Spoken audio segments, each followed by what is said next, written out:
准备干霸王花1颗，用清水浸泡半个小时。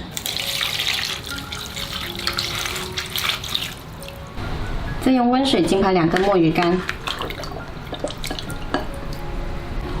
骨头冷水下锅焯去血水，加入少许料酒去腥。焯好再清洗干净。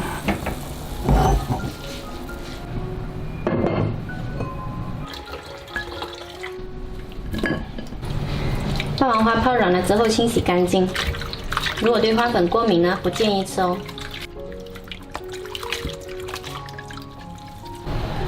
洗好后剪成小段，这样吃起来比较方便。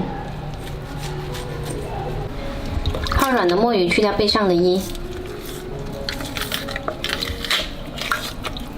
牙齿掰去，等会切成小块，把中间的骨头剥出来，骨头不要丢掉哦，等会也要用来煲汤的。墨鱼的骨头先放到汤锅里，再剪成小块。水平锅加少许油，把墨鱼干放进来炒香。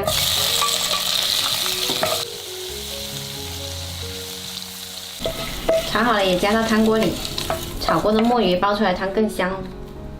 加入适量清水或者纯净水，再来1颗蜜枣，2片姜，大火煮开，转小火先煲1个小时。然后来切1根胡萝卜。煲汤的胡萝卜呢是不需要去皮的。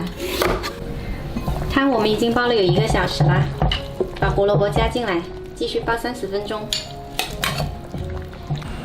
大火煮开再转小火。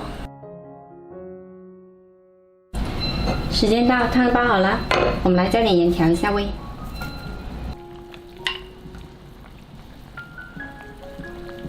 这款霸王花墨鱼汤呢，清润下火，特别适合夏天喝的哦。口感比较鲜美，用料也简单，喜欢的朋友可以试一下哦。